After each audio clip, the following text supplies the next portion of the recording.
Hello everyone, Eric Watson here, freelance writer, player of games, writer of words, recorder of videos, and tabletop role-playing aficionado. Welcome to the Thursday edition of my bi-weekly behind-the-scenes DM-only live stream, Crafting Icewind Dale, which I build, write, and prepare for our next session of Rime of the Frostmaiden. If you are playing characters of Robin, Frey, Celeste, Edmund, or Thimbleweed, this is not meant for you. Please turn off your eyes and ears. For the rest of you, welcome. There will be spoilers.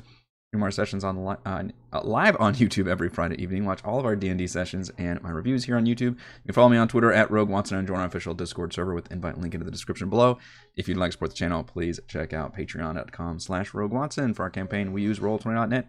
For streaming, I use Open Broadcaster software with Streamlabs. I'm still jittery because I just watched the Jurassic World Dominion trailer, and holy shit, do I love that franchise and series so much, and that trailer just was designed to tickle my nostalgia bone and cause me to well up with a vast case of emotion. So I think it just dropped earlier today. Please go check that out. I have no affiliation with that. That's what I'm thinking about. But we need to think about D&D. So I'm gonna kind of, we can talk a little bit about the militia event. By the way, hello Nathan, Stan, no Coconut Folk, Lazy DM. Which means I think we can archive this map from the looters. So I'm hoping we can finish up East Haven with tomorrow's session. We have two events we need to cover, which is the event I teased last time, which is the militia. The Dwargar actually attacking the militia, and then we've got the town hall event. I covered a lot of the militia stuff on Monday. The only thing I'm going to add, which is the Dwargar coming in and killing a bunch of militia, and they have to fend off the Dwargar. The only thing I'm going to add is that I would like, hopefully, for Captain Arlagoth to get mortally wounded and create kind of a cool situation where they have to, if the players want to, try and do the classic, like, you know, pick somebody up with the arm kind of around your neck and help them to safety with the, like, fucking dragon coming through, barreling down with its laser blast. And I was going to come up with maybe a few, like, skilled, you know, unless the players obviously cast a spell or something that would make that a trivial issue, but maybe a series of athletics checks so you can actually try and, like, basically drag her. She's not big, but she's a veteran stat block, so she's got, like, full plate, you know, armor and shit. So basically try and get her to safety without before the dragon's breath weapon hits them. So I was going to devise a little bit of a mini kind of challenge there for just, and one person can do it or two people can do it and get advantage on the check. Maybe like 2 or 3 checks to get away, and if you fail some of them, then you might take some of the damage, or more than likely, instead of, you know, the blast, the odds of the blast, like, directly hitting them isn't very good if they're not really attacking the dragon. Instead, it's like basically just explosions from the blast hitting you. So it wouldn't be like a direct breath weapon attack, but it would be just, you know, generic explosions from the dragon just coming by and strafing and taking everything out. So, hey, Jason. So I thought that would be a little bit of a cap on that, or we can have, you know, her die in this fight. Doesn't really matter. Her purpose as a character is pretty much fulfilled at this point. She will inform the players that she doesn't know what's happening at the town hall, other than the fact that this seemingly protective dome or something has appeared over there not long after the dragon appeared, but she has not been over there. She's been just on the streets helping people, rallying the militia. They don't have a standing army or anything, so she's just been, you know, basically trying to rally the militia in the middle of this chaotic event and try to get people to safety. So really more of a kind of Captain America type personality here. So, assuming then the players will travel to the town hall, where they will be ahead of the dragon at that point. So that'll be an interesting little timer where they'll have presumably some time to interact with the events of the town hall, but then the dragon will eventually meet them there. And I guess I need to figure out the after effects for after the town hall, what the players want to do, because once they do the town hall stuff, I don't really have any other events for them. The whole idea was I'm giving them all these quests and ideas to go to Bryn Shander and basically telling them, look, East Haven is fucked. There's really nothing you can do here. You can't really fight it here. And the best thing you can do is just try and, you know, keep saving people that you can. So if they want to stay in East Haven, they can, and we can just kind of maybe try and montage, you know, you guys saving people. In other words, I didn't have any, like, minuscule events and plans, because otherwise they just kind of start to repeat. And there's not, I didn't necessarily want them to hang around in East Haven, even although they could certainly stay here and just try and help people, but there wasn't really an idea for destroying the dragon. Instead, there's going to be a lot of essentially refugees pouring out of the area. At this point, obviously the people who got attacked first had no warning, so they were in worse shape. But the people on further in the east, they know this is happening, and they're already fleeing essentially the city, or they've bunkered down in their homes, which is unfortunately going to end up a bad decision on their part. So I'll probably just montage, but I'll have to make some notes depending on what the players decide to do. I'm presuming that they will leave East Haven and make their way to Bryn Shander as soon as possible so that they can still stay ahead of the dragon. Because that's the other consequences if they stay behind and try to help people, which is fine, you can do that. That does mean they'll have less time to... And if they want to rest before moving on, that's also an issue because the dragon just never stops. So that becomes possibly less time they have to prep in Bryn Shander. All right, but let's talk about the actual town hall. They have a res to do. That is very true. Yeah, they will not. They will realize very quickly that they do not have a chance to resurrect Celeste in East Haven. So yeah, they've got all kinds of reasons to go to Bryn Shander. Basically, I'm throwing them at them. So, the East Haven Town Hall, I'm creating a, well, I've already teased the bubble, you can see it on the map, and that was a big, literally like an exclamation point, hey, go here. By the way, I actually created a cool, like, pale blue filter to this entire, because Roll20 has a feature where every single token can actually emanate a aura, which we very rarely use because it's kind of distracting, as you can see. It can be handy if you have like maybe a monster who has a constantly on effect that's to a certain range, and then and in fact I could use that for the Umber Hulk's gaze, to remind the player about these kind of things. But in this case, I'm using it actually to just paint the entire area that light blue, because this is the dome, and the twist that I'm creating is that I haven't actually decided if the dome is actually protective or not, but really the dome is just a side effect of Ravison, the Frost Druid, powering up this artifact. So I've mentioned before that the goal here is Ravison does want to protect East Haven from this outside threat, and to do that, she is creating an artifact, and I think in order to create it, she has to literally draw strength and power and warmth from worshippers and followers. So when the people come in here, when the PCs come in here, they will realize that people are like shivering and like super cold and really unhealthy. Some of them might be praying and everything. Nobody's really sure what's going on, other than the fact that they all believe that this is, a sign that, these are simple folk. That this is a sign that, they're not like player characters who are around like, fucking arcane spells all the time and things. And it's always tricky to try to figure out, like, what is the average person, how familiar they are with magic and things, and how all those things work. And I think about, well, we have a lot of high technology in our world that people use but don't necessarily understand at all. So that's kind of what the idea is here, is that they just assume this is all just a divine gesture by Oral, who is perhaps, and with the everlasting rhyme, that's obviously a major topic for everybody, is like, oh, Oral's, kicking our ass right now, and this is her possibly trying to protect us from the dragon. So everybody will be kind of on board with it, even though it will be causing them physical distress and harm. And that is because Ravison is actually creating an artifact that may end up killing some of these people, or at least, putting them in really bad shape. And the artifact, which we talked about last time on a previous, I think it was Monday's crafting stream, is going to summon the Avatar of Oral, which is the kind of a reflavored version of the rock, which is in chapter 5, I think, chapter 6, whichever one has Grimskala, which has it's meant to be, okay, it's chapter 5. Is meant to be the Frostmaiden's mount as she flies around the world. I'm not doing any of that, so I'm just using this as you can summon this cool creature, and maybe it'll be out of ice. I don't know. We can make it something different. We can come up with a custom stat block if we want.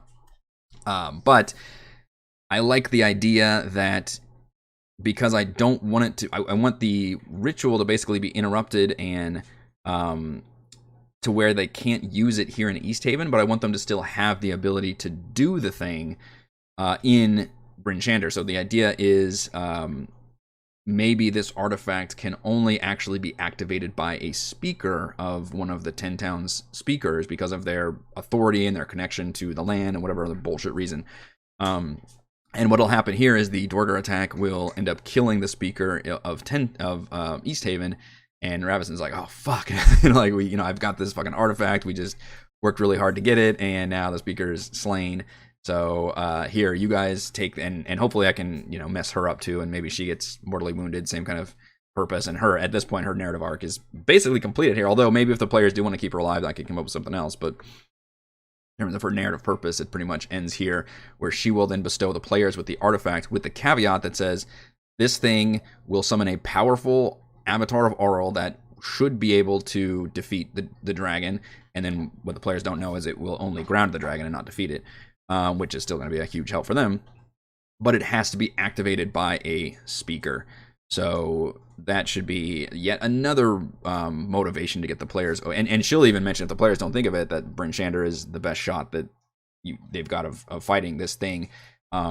Although maybe the players will hopefully come up with that, because knowing that that's the last stop that the dragon makes, instead of having to chase after it and basically never catch up to it and with this artifact and try to summon it. So that's going to be the goal in here, basically, is to do all of that kind of narrative story moments, punctuated by a combat encounter, which, as we introduced last time, is going to involve this fucking Umber Hulk tunneling up from the bottom, because I didn't get to use this creature in Sunblight. I thought we had enough stuff going on in Sunblight, so I just skipped it, but it's a really fun opportunity to use it here. It's a little bit of DM magic, the fact that they managed to get this thing all the way through a tunnel, all the way underground into, you know, because it makes sense in Sunblight, they've got a entrance to the Underdark, so they can bring up creatures like the Myconid and the Umber Hulk and all that. But here it's a little bit crazy that they were able to like access either a tunnel or go like miles and miles and miles with this thing from Sunblight. That probably didn't happen. I don't know. We just assume they've got tunnels underground everywhere, and they finally were able to connect one to East Haven, and they knew this was going to be a major area, so they wanted to specifically just, or maybe maybe their spies realized that there was a you know, frost, two things. Maybe they got the update that a frost druid was here and could pose as a major problem, and B, maybe they were able to get the update in time that the players, no, they didn't. Well, yeah, they did, because they heard that I think Dearth got attacked, but then Dearth showed up in Sunblight, but maybe that's after they got the order. So maybe they realized the player characters were doing business around here and they had to step up their effort. So either way, whatever. Like, the players might even ask. It's just whatever. They can have a cool thing. And we thought about if there's different ways for like a some kind of engineered helmet that the Umber Hulk's using that makes it a more pliable up until it tunnels, you know, through, and then it's basically just released and can wreak havoc as kind of a crazy boss fight. And I wanted to make sure that the players realize there's, you know, chains behind it, and their Dwargar like turn invisible behind, you know, the fact that it was a tool of the Dwargar and not just a random monster threat that's attacking them. I did mention that, and this is going to be a cool boss fight. These are neat creatures. He's only one, but he's got a triple multi-attack and that cool confusing gaze where the players all have to choose whether they're going to actually look at him or not. Kind of a Medusa situation. And I talked about whether or not we're actually going to use the Dwargar in this fight, because in the Sunblight situation, it mentions specifically that the Dwargar go invisible and don't even try, because this thing, because of its confusing gaze, like the Dwargar then also have to, like, you know, I guess if the Dwargar aren't targeting it, then maybe they could get away with having their backs to it or something. It would get a little bit fiddly. It would help because you have some minions in that fight, and I feel like if I don't have the Dwargar in that fight and just have them come in afterwards, then it's all very anticlimactic, because once they take down the Umber Hulk, like, do I even want to include the Dwargar in that fight, or are we pretty much done with this battle? So I'm interested to hear all of your thoughts about how to include the actual Dwargar, like, wardens, I guess, that brought this creature in here, and to what effect. I was even just leaning towards using maybe 2 regular Dwargar stat block and maybe a Mind Master, maybe, and you could maybe again use little DM magic. The fact that the Mind Master plus the chains on the Umber Hulk were able to keep it like focused on, you know, tunneling ahead. And then once they break all control, then the thing just goes crazy, which is going to help the Dwargar. But then because the Umber Hulk is not like allied to them, I feel like it would be in their best interest to hang back and not be involved in that fight. So I may just play it by ear, and again, maybe I'll have the Dwargar just not emerge, or if the players, and maybe they kick ass on the Umber Hulk, and I do have them, you know, come in when the Umber Hulk's really injured or something. I don't know, but we can try to figure it out as we go. The other thing is, do I want, how dangerous do I want the actual bubble to be? And B, does it actually effectively protect against the dragons? I was just thinking it was a side effect of her like drawing in all the energy of the worshippers and anybody inside the dome, you know, because the twist is you think it's a protective thing, but it's actually a damaging thing. That's just powering this artifact that she is creating through this ritual. Like all the lights are, you know, blue fire and all this shit. There's some real like ritual crap going on here. And it's interesting because this is normally an evil situation, right? When you see somebody like draining the life out of people and to power an artifact. But in this case, the point of doing that is to create a countermeasure to a bigger threat. So I'd be fascinated to see if the players feel like they understand that, or if the ends justify the means at all, or if it's just all kinds of wrong. Because one thing which I just realized I haven't thought about this and I'm not really prepared for it is what if they completely disagree with this entire thing and they end up like turning on Ravison and either killing her and or destroying the artifact. That puts them in a really bad shape, which that's a choice they can make. And I will let them do that. Where they can basically just say, no, we're not going to agree with this. This is an evil artifact. This is not right, and we don't need this to fight the dragon. In which case, I'd be like, okay, it's your funeral, and then somehow they'd have to come up with their own plans when they get to Bryn Shander. So that would be an interesting situation. Very much depends on the player's own morality chart. I think I just realized they could actually disavow anything to do with the actual artifact, which we also determined what is the MacGuffin. Somebody threw around it could be a sculpture of an owl, like an icy sculpture. It should be something maybe that's icy, but it's like magically enchanted iced where it's not going to melt, which I don't think it's going to melt anyway. In Icewind Dale, it's all freaking permanently freezing. It could be the other cool thing I heard is like an Olympic torch type thing where it's like this ever burning like blue flame. Could be interesting. Maybe, I don't know, and maybe does it have to just be activated by, and the other cool twist I thought is like, okay, maybe it has to be activated by a speaker, but in fact what ends up happening is a speaker holds the completed artifact.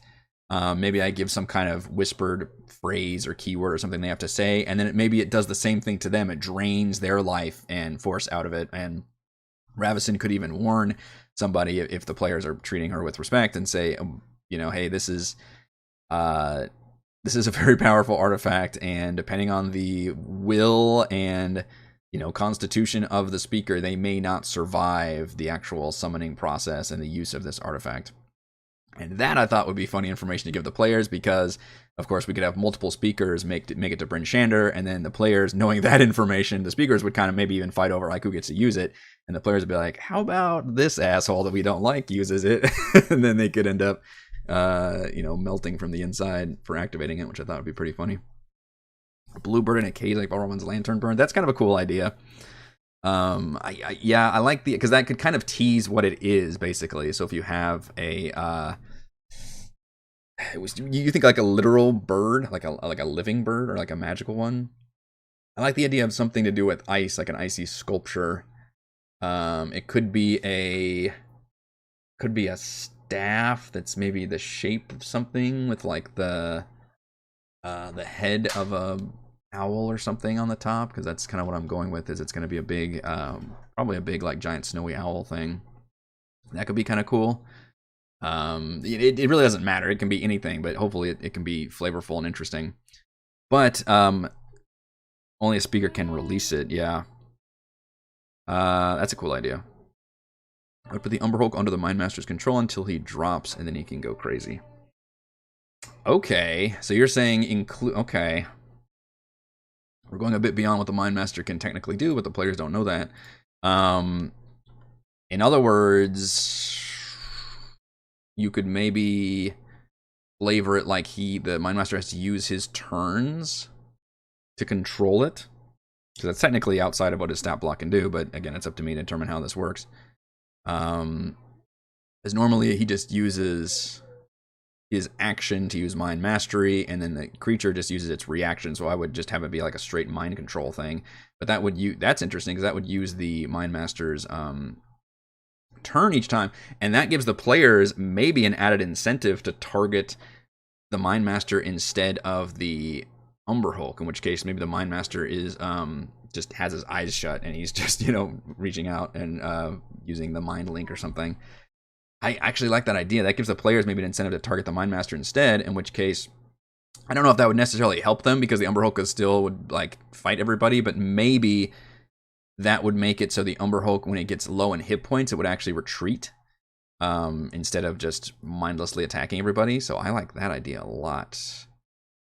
Might need to have, in which case, if the Dwerger Mind Master starts getting targeted, maybe I could have the Dwerger come in, and maybe they could be wearing blindfolds or something to make it so they don't get affected, because even though it's controlling the Umber Hulk, it still has its effect on everybody. So I could just have the Dwerger attack with disadvantage that they can't see. They're just there as a meat shield. They're really not there to do very well on attacks anyway, because these are just the regular Dwerger, so they only have the one. I think the one attack. I think I customly gave them multi attack, didn't I? Did I do that? Do they normally have? They don't normally have 2 war pick attacks, do they? Look that up. Or wait, it should be on. Let's see if it's on this one. Like I added that. I think I added that custom to there. That block. Yes, I did. Okay. Well, that's fine. We can give them 2 attacks just to make it more interesting. Why not? I think I did. I think we did that last time. We just gave them 2 attacks as a way to scale them up. We can also give them enlarged, because why not? Maybe this hole should be bigger then, because there's going to be a lot of creatures coming through. In fact, it should be bigger because there's a giant Umber Hulk right there.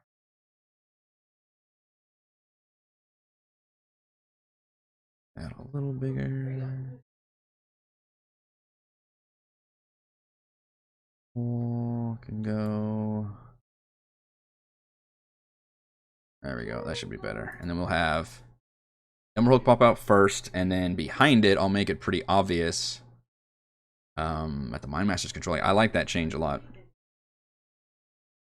It does. Yeah, I like the idea of absorbing the speaker's life force, which, if, you know, and the players may not know that information, or maybe Ravison does impart it on them based on how they do and if they help her or anything. So that could be interesting. Because she could help in the fight also. Maybe she could get injured and knocked back, or maybe she has to actually still do the ritual and the players have to protect her. That's another interesting thing. So maybe she's still trying to finish it. And what I need to do is start with a dialogue session so the players have a chance to come in here and confront Ravison and see what the hell's going on. And then in the middle of that social scene, that's when this Umber Hulk comes tunneling up with the Dwerger behind it, kills the speaker. Ravison freaks out, says, you know, the ritual's almost complete, fucking protect me. And then hopefully they will, and defeat the enemies, and then Ravison will complete the ritual, maybe even have some of the people over here like drop down or something. But I'm wondering, because the players are in the zone the entire time. Now, they're not actively worshiping Arl or anything, but maybe that doesn't matter if you're inside the zone. It just draws strength from everybody in here. So I was thinking maybe they need to be suffering something like every round. I probably wouldn't track rounds until the actual combat starts, but it would be like when you first enter, you have to make the check, and then maybe when you enter, in fact, I said the dome is even beyond the building, so maybe when you enter the dome, you make a check. Maybe by the time they enter the building and make it to like this room, they make a check. Maybe by the time they have to, they're talking to Ravison and confronting her about what's going on, and then right before the beast comes up, they make another check. And I'm thinking, what is the best way to, what's the most interesting thing to do in terms of saving throws? Because the 2 options I'm thinking are either just straight cold, like save for cold damage, or save for exhaustion levels. Because if you're taking straight cold damage, people are going to be dying left and right. Like all these people in here would just start falling over like dead. But if you take exhaustion, then you can, I think, more appropriately have the theme of people being weakened and like, you know, maybe falling down and feel like their energy is being drained without necessarily being completely killed, but it would eventually kill them. The problem is that has the potential of stacking multiple levels of exhaustion on the players. So I was gonna ask what you all think would be the appropriate measure to take here. And I'm probably leaning towards just like a DC 15 con save, but like if you've got any kind of cold resistance, or I think well, Robin's got like the Ring of Warmth, for example, then you could maybe have advantage. In fact, the Ring of Warmth might actually make you immune to having to deal with that. Let me see. You have resistance to cold ammunition. You and everything you carry are unharmed by temperatures as low as minus 50 degrees Fahrenheit. So he might actually be immune to this save, because that is what it is. It's just like freezing. And that's something I'll definitely convey as soon as they enter. The thing is, they'll come into this bubble and it's not even like it's the hand passes right through it, but it's very, very cold to the touch. It feels like putting your hand on a freezer. And then when you walk in, you notice, yeah, temperatures have dropped like 30 or 40 degrees, and it is dangerous to be in here. It's like walking into a fucking freezer, like a meat locker type situation. But it does say he is unharmed by temperatures as low as minus 50 degrees. So I would have Valravn be uniquely immune to the situation. Exhaustion is great stuff in 5e. We've got an exhaustion fan. For Shadow, the Black Ice effect on the Frostmaiden, making it land and dome and collapse, forcing the party to flee for the moment if they would. Okay, wait. Black Ice effect on the Frostmaiden. Oh, by having the dragon, you mean? Having the dragon land on the dome and it collapses, forcing the party to flee for the moment if they would run. Yeah, the interesting thing is, I'm actually torn about what to do about the dragon in Eastham, because as written, it does say the dragon purposely is programmed to not target the town hall. I think because, I don't know, I guess because the Chardalyn thing was in here, and Zardarok was thinking that they need to harvest that Chardalyn, although Dearth's group already tried to do that and failed. But I think that's why it was leaving it standing. And it's just useful to have maybe some buildings still up that could be worth looting through, maybe. But that's obviously, I can change that in my campaign and say the dragon does try to destroy the town hall, especially because the group did try to get the stuff from the Chardalyn. I don't know if they got the update, if Sunblight got the update that Dearth's group failed or not. I think they did. Everybody assumed that Dearth's group had fallen, and it was a surprise when Edmund disguised as Dearth showed up. It's hard to keep track of all that. I would definitely tell the party about the cost, force them to make a moral decision. I would not tell them about the cost of using the artifact. Pure shock value would be priceless. Interesting. Conflicting reasoning.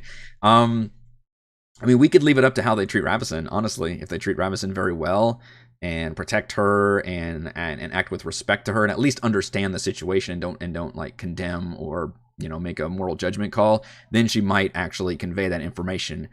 Or maybe maybe it's multiple players treating her differently. You know, maybe some of them are scorning her and others are trying to help her. And maybe she would turn to just the few ones that would help her. And as a reward for helping her, she would basically reveal like, hey, this is, you know, the effect that you saw on everybody, that's contained within this creature, but it needs, you know, the reason it needs a speaker to activate is because it needs their energy and life force in order to fully activate. That's why I needed the speaker here, and she'll complain the fact that she told him to wait, you know, back in the underground or somewhere where it was more safe, but he insisted on being up here and with his people and witnessing everything, even though he was obviously being affected by the actual ritual as well. So I'll leave it up to the players. In other words, they won't know that that's going to be their reward, but that is going to be something that Ravison could or could not tell them. Could be drawn to the Magic Dome. Very true. How can they roll for exhaustion? Well, that is a excellent point. I think I just went over how often they should probably be making this save. I'm probably leaning towards it being a DC. Well, let's see. Does Extreme Cold have actual rules? Let's see what it says. All right, this is the one from rules for extreme cold. Appear those one. Okay. Repeat that. That's not okay. Bonus survival extreme cold is not all right. So this one says a creature exposed to the cold must succeed a DC 10 con saving throw at the end of each hour or gain 1 level of exhaustion. Resistant immune to cold damage automatically succeed on the saving throw. as do creatures wearing cold weather clothing, thick coats, gloves, and the like. Alright, so the idea here... Oof, average temperature is minus 49 degrees. Good God. I literally don't even know what that feels like. I've never felt that. I felt, I think, like maybe 0 degrees before, and that felt like just world-endingly cold. Which I do want to convey that it's like weird, because you're going in like this big building, and it feels like it's just fucking horrifyingly cold. Well, I'm going to scale that up, because that doesn't seem very... maybe we could use a DC 10, because commoners aren't going to be able to really make good saves against that. They've all got, what, a 10? Con save. Wind chill can lower temperature as much as 80 degrees. Good night. I mean, they won't know a way of measuring it, but it's going to be like, yeah, stepping into... I guess I need to look up what a freezer is, because that's what cold is to me. But there wouldn't be any wind is a thing. It would just be intense cold. I don't like the fact that you automatically succeed by wearing cold weather clothing. That's stupid. That's not going to help you in here, because it's just magical. This is magically created extreme cold.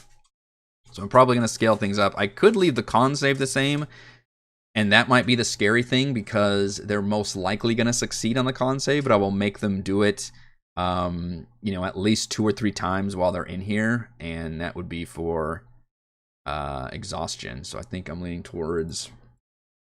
maybe when they first... cause it says every hour, but we're going to accelerate that. That's not going to be very interesting, because they're not going to probably be in here for more than an hour if they can help it. Few minutes, yeah. Yeah, the fact that this is an hour is ridiculous. So I like the idea that maybe every minute or so you have to make the save, which means... I don't know, a minute might be even too extreme. I'm trying to convey the fact that people are in here and they are suffering from exhaustion for sure. But they're not like all like, there's not bodies in here basically, because you would have, in fact, for exhaustion, I believe you have to suffer what, 5 before it kills you? 6 kills you. So I guess if you failed every single round, that'd only be like 5 minutes to death. That's a little extreme. Maybe it'd be more like every 10 minutes or so. Every 10 minutes, that means if a person failed every time, they would only survive an hour in here. Is that too long? I mean, I'm mostly just going to play it by ear in terms of how far they get and when they have to make the save again. But I also want to make it realistic compared to the fact that there are people in here who aren't hardened adventurers with massive con saves or, you know, abilities to avoid the save. They are being affected. The dome has also been up for... they'll be able to ask people, and people will be able to say it sprang up not long after the dragon appeared, which I think I said the dragon was here for maybe an hour and a half to 2 hours at this point. So maybe the dome has been around for an hour. Yeah, Nathan, we have the same idea. The dome has been up for an hour and people started being in here, then maybe the players will even find somebody who has died, or is basically just people that are in different states of distress. And what it is it's literally exhaustion levels. And I can have the players, if they want, roll either probably medicine checks and arcana checks, try to figure out what's going on here. Medicine by looking at the people it's being affected by, and arcana just by studying the dome around them. But I want to definitely create this as a not necessarily one of those Tasha like extreme environment things, but something that's going to be affecting them as well, where you don't want to necessarily be in here very long. Although, frankly, players could suffer 2 levels of exhaustion. It wouldn't honestly affect their battle too much. I mean, speed halved is kind of bad, but this is such a tight, small quarters battle that I can't imagine it would be too horrifying. And then the first one, disability and ability checks, almost doesn't even come in except for maybe initiative, I think, is an ability check. In fact, DC 10 is considered easy, so that's a low save. So the thing is, people in here, if I keep it a DC 10, that's actually every commoner has a 50% chance of making the save each time. So even if it's been up for an hour and some people have been in here for an hour, the odds of them at least not dying are still pretty solid, because they should, in theory, make the save half the time. So they'll be probably all suffering from various stages of exhaustion. I think we make a note that Dome has been up an hour every, what did I say? I think 10 minutes. Every 10 minutes that you're in here. Does that even give us enough time to roll even one save? 10 minutes? I mean, if you make it in here, they're making their way pretty slow. Maybe by the time they make it inside the building, maybe. I know, to move at normal speed. Yeah, exactly. Slow down the zombie Celeste. So maybe we only have them roll one. I mean, again, timey-wimey stuff, it's whatever I want to do. I'm thinking maybe 2 total saves before the battle. You know, depending on how slow they're going. Maybe they enter it, they realize it's super cold by the time they get to the building. Maybe they're looking at people and stuff. I make them make a save for themselves for a con save, and they start going, oh, crap. And then anybody who fails, and I think I'm going to make it a DC 10, suffers exhaustion. And then they start going, oh, shit, okay, we need to get going. And then by the time they make it to Ravison and have a conversation, I'm hoping I can squeeze one more save in there. Ravison, I believe, will be immune to it because she's also got cold. Which Valravn will also be immune. That'll be a fun way to show off his Ring of Warmth. Yeah, she's got cold resistance, so she automatically saves. The save. I don't plan on her having her be a combatant in this battle either. I think she's going to be like finishing, you know, quote unquote finishing the ritual. So she's not going to be involved, not going to be able to be involved in the battle. Just easier that way. I haven't even looked at her stat block and really seen. I mean, she's got all kinds of really powerful spells she could use, and I don't feel like giving the players that much power. So maybe 2 saves. Yeah, 5 minutes might be better. 5 minutes. If you do 5 minutes, then you probably would have a few dead people in here, because you just double the amount of number of saves you have to make in an hour. To how many 5-minute intervals are in an hour? 12.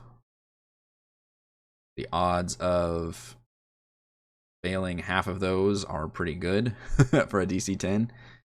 So you might actually have some dead people. Maybe they wouldn't even notice, though. People would be so, you know, it'd be like that thing where somebody's just quiet and huddled up in a corner and they're just dead. Maybe, but I'd probably just leave it as a 10. It's probably fine. Whatever the time frame will be, I'm thinking maybe 2 saves by the time, 2 saves before the battle occurs. So maybe when they're talking to her and she's in the middle of doing this ritual, and maybe if they roll, you know, Arcana really well, or have Detect Magic or something, they can even see like whatever magical lines being drawn from people, like ghostly spirits almost, into this artifact that she's creating. I guess, had she done something to protect the speaker, though? Because that would be a concern for her, is that this ritual actually kills the speaker. Does she have some kind of spell or something? Or maybe I give the speaker, you know, we could give the players another magic item, although we just threw a shit ton of items at them in Sunblight that they've only barely started using. But maybe the speaker has some kind of protection. I don't know. Maybe we say that she just cast a scroll or something of protection from energy on him to give him some kind of defense against the cold. In which case, maybe they can get that as a loot. Maybe a protection, or is there a potion that does that too? That would actually be easier than a scroll. Druids don't really use scrolls. A potion of, oh, yeah, you go. Potion of cold resistance. Boom. Okay. So yeah, we'll just say that gave him a potion of cold resistance. And maybe she's got that on her for whatever reason, even though she doesn't need it, but she could give one to the. Was actually really hard to get rid of, especially in this situation, because the players are still kind of timed where they did just get a long rest. like 2 sessions ago, so I'm not concerned about that in terms of their resources. But they are, going through definitely they've been spending some spells and some rages and some hit points trying to get here, and then we've still got that militia fight and then this battle. So I'm the goal is to drain all their stuff, and then they'll have to choose whether they want to actually try to long rest in East Haven, which is tricky because the dragon's still attacking, actively attacking for the next couple hours. One option is they could stay here, try to help people, in which case I'll just have to montage that as a narrative sequence because I don't have anything events planned. And then even long rest here, which people wouldn't want to do that because this place is ruined and destroyed.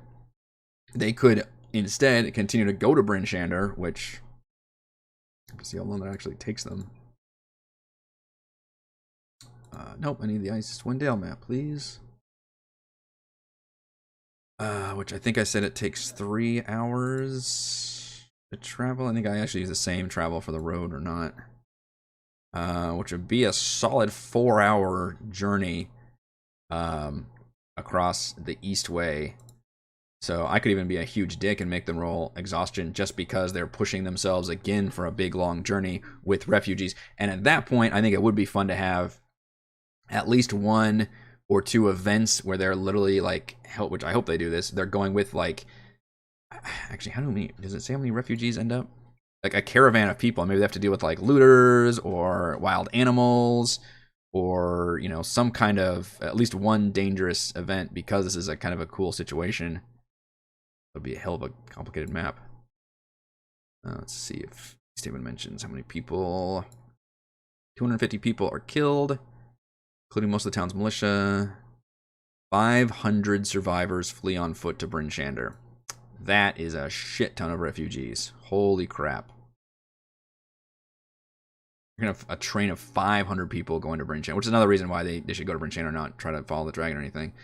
So all of these things are designed to get the players to go to Bryn Shander, basically, for the climax. But yeah, so what I'm thinking is probably going to happen. Maybe they'll complete all this, and once the ritual is done and the dome goes down and they don't have to suffer the exhaustion levels anymore, maybe they short rest. I would definitely let them short rest for an hour, even, although that does matter in terms of the dragon destroying things and people and stuff, so maybe they don't even feel like they can do that, which is fair. And then, get on the wagon and haul ass 4 hours to Bryn Shander. Once they arrive in Bryn Shander, then they could definitely afford to get a long rest after all they just endured. And then meanwhile, I have to keep track of the hours of where the dragon is and what it's doing. But even allowing them to, and plus, Bryn Shander got a little bit of a notice based on that note and homunculus they sent, which I appreciate the players doing that, and that will mean Bryn Shander is already starting to mobilize and will be far better prepared. Even by the time they're not necessarily prepared for refugees, but they're prepared for something. They've got all their guards up and everything. So the players would be able to long rest in Bryn Shander, and then by the time they do that, then the dragon will probably be pretty close, if not already there.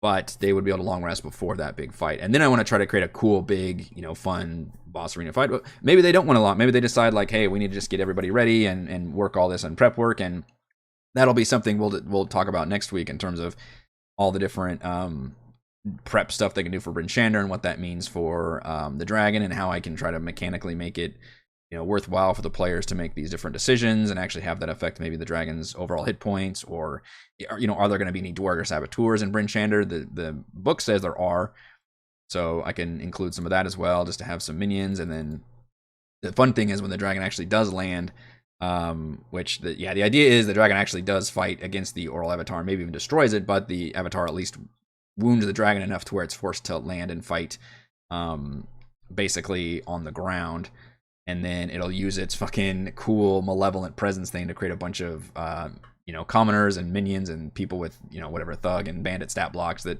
run at the players and fight them. I have a tough time saying I need a break while the dragon's burning down whole towns. Yeah, I mean, we assume, of course, the players are good aligned, but honestly, they have been, I think, more good aligned in this campaign than we've actually seen in a lot of our previous campaigns, especially the ones I've run. I've run a lot of everybody's an anti-hero, swaggering, renegade, Suicide Squad type character, but in this one, I feel like Valravn is mostly a pretty good character, even if his methods are a little snobbish. Celeste and Thimbleweed both seem like good characters. Frey's actually a good character. She's just a violent one. Edmund may actually be the darkest one. I don't know what their literal alignments are. I forget, and I think alignment is kind of an archaic system anyway. Yeah, Edmund's actually chaotic neutral. So he's the one to watch for in terms of maybe being the more dark pragmatist. Frey is also neutral, but she does tend to make passionate, generally good responses. While Robin chaotic good, that makes sense. Wait, I'm guessing is also chaotic good. Neutral good, okay. Celeste is neutral good. So there you go. You have 3 goods and 2 neutrals. So it's probably one of the best ratios we've had. So I would presume they will try to save some of East Haven, and I'll just have to figure out what that means in terms of maybe they get rewarded with inspiration, but maybe they accrue exhaustion doing that, because at some point if they spend, they already took, I think what I said, 6 hours. They did long rests, so they're fully rested, but then they traveled for 6 hours to East Haven, and now they've been doing all this intense work, and then depending on how many more hours they take, and then they know they've got all these refugees to then take over to Bryn Shander, so that might even involve another level of exhaustion. And as somebody just mentioned in the chat, that Jason mentioned that levels of exhaustion are difficult to get rid of, because when you long rest, you only lose 1 level of exhaustion. Now, I think I did just recently reward the players with a potion that actually heals that. Potion of Vitality, I think it was. Vitality. Removes any exhaustion you are suffering from. So boom, that's a pretty good fun way of giving a player something. You usually get the item before, video games do this all the time, where you get the cool item after the fact that it would have been really useful in the previous, encounter. Whereas here, I actually was able to reward the players with an item that will really help somebody, especially if one particular player is accruing all these levels of exhaustion. Then they can be like, oh, here, you need to take this, potion of vitality to cure all that. So that'll be a good example of that. So, so to go back to here, I like the DC. I think I'm going to leave it as a 10, honestly. Even if the players constantly make it, that's fine. It's just the scary thing is that, oh god, we're in here and we're constantly having to make this save. And, hopefully if one person fails and that the failing it means exhaustion, I think that's going to put a huge bug up their butt in terms of, oh shit, we got to get going and do whatever it is we need to do here. And that'll be a cool, kind of almost horror moment, hopefully, where people are, a lot of people came in here to try to be saved, right? They saw this giant, arcane protective dome, and they're like, oh shit, this is our savior. We're gonna go in here and get help. And instead it's like freezing cold, but the responses for some people will be like, oh, this is miserable, but at least we're safe from the dragon in here. They think that it protects them. And maybe it does. I haven't actually decided that. And B, others will be actively worshiping the Frostmaiden. In fact, a lot of people who probably came to the town hall specifically with this dome going on will be active Frostmaiden worshippers, even though Valravn and the party were not a fan of Ravison and her, religious fervor for the Frostmaiden. That is what's a lot of these people have been gripped by that, and that's why they've showed up here and they're worshiping even while they're being drained. In fact, that might even accelerate the process if they're worshiping the Frostmaiden. Maybe they're even giving their energy and life force more willingly to this artifact. And maybe Ravison has told people straight up, it's like I can save us, but it takes all of us together, and make it a kind of a big scene. And what's interesting is maybe the players will come in and want to interrupt the ritual or anything, and she'll have to explain the fact that this is what's going to help us save this town, and that is true from her point of view. If they roll an insight or something, that's the truth. She is creating this artifact. It's not without its taking ritual sacrifice. It's not something she would normally make all the time, but the goal is to save the town and create this creature that can fight back against it. The problem is that I think requiring a speaker is what's going to help solve the conundrum of why don't they just use this artifact in East Haven and thus do the battle here, because I don't want them to.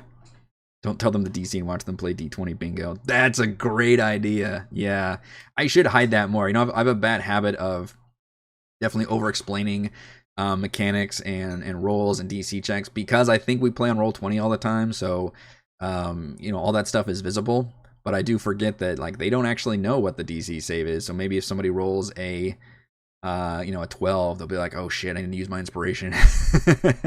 Not realizing that was actually a success. So that's actually a good idea to hide that save. And the bad thing is, they'll be able to figure it out pretty quick. Once somebody makes like an 11 and makes a save, they're like, okay, we're okay there. But the beginnings of it could be pretty fun.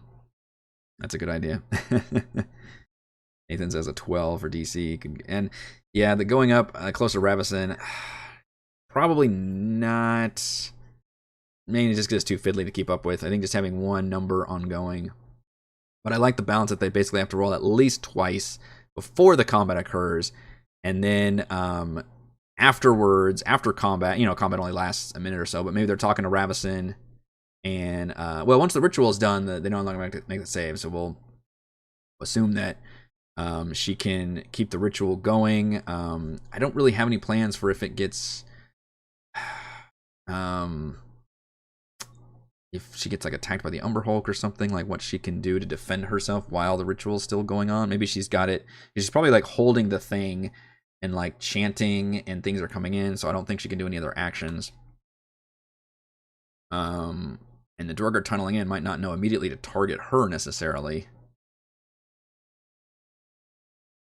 So I would probably just have, it's just a convenient way to write her out of the combat encounter, basically have her be an NPC that they have to protect. But maybe the twist is that maybe the players decide they just stab her with a knife and to completely turn against her. That would turn off the ritual, but then the Duergar are still coming in with an Umber Hulk, and then they've got no magic artifact to take out the dragon. So that's a choice they have to make, which would be a shitty one for me because I've got a cool thing, again, plan with the whole artifact kills the speaker that it holds it and transforms into the giant, snowy owl that fights the dragon, all that. That's a really cool thing I want to do. But if the players end up, completely turning on Ravison and thinking this is just too dark and too messed up and they don't want anything to do with it, I'm kind of out that. And then we have to go back to the drawing board on how to ground the dragon. Third level exhaustion is disadvantage on saving throws. Is it? That one's a bummer. Disadvantage on... I thought it was just attacks. Spelled exhaustion wrong. Exhaust. Additions, exhaustion. Oh, yeah, you're right. That is a really bad one. Attack rolls and saving throws, yeah. Which is true. You would then spiraling into badness. Yeah, and the rest are just all awful. Basically, once you get to 3, you're in real bad shape. But I don't think, unless the players lingered, I don't think they would linger once I start doing it. So I think once they enter the dome, they go pretty slow at first maybe, and then they creep up. They enter the door, they see people in bad shape, they can start making these checks. And then I make them roll their first con save for exhaustion. And then maybe they realize, oh shit, we got to get deeper in here. Now, if they explore any other, I've got the door open, you can see on their point of view. The doors, and they've been here before. And if people ask, they'll be like, yeah, Ravison is, praying to the Frostmaiden for us. The lights are on in here too, which should beckon them. There are blue flame lights. They've all been. There's no warmth coming out of them whatsoever. It's just blue light, and then they'll be able to see in here, and then talk to her. And then at some point in that conversation, they'll have to make another save, and then after that, we can actually have the cool moment here in battle. Okay. All right, so I think that's it. We should be able to get through all of that, hopefully, and then it'll be up to the players to decide what they want to do, in terms of the rest of East Haven. But I'm hoping we can get through that militia battle. Hopefully, it won't take too long, and then this town hall event and battle. Hopefully, we can get that all in. The worst case scenario, we end with the Umber Hulk bursting through, and we've got a whole nother session of East Haven. I don't want to rush it too much, so that's just a tricky thing for me to have to do timing wise, but. Hopefully we can do it. All right, I think that will do it for this Thursday edition of Crafting Icewind Dale. Thank you all for watching. If you enjoy the content, please check out patreon.com/RogueWatson. Shouts to Platinum patrons Joe, Will, Ty Dancer, Christopher Thomas, Adam Stan, Nathan, Alex, William, I'm Loud, Al, Kyle, Skalenia, Genocider, and James. Gold patrons RPG Papercrafts, Pretty Boy, Numa, Marcus, Dead Lizard Lion, Sam, Lumpy Spuds, Jerome, Blood Angel, Vernus, and Nathan, Fast Like a Tortoise, and James. Thank you all so much for your support, and I'll see you all for D&D tomorrow night.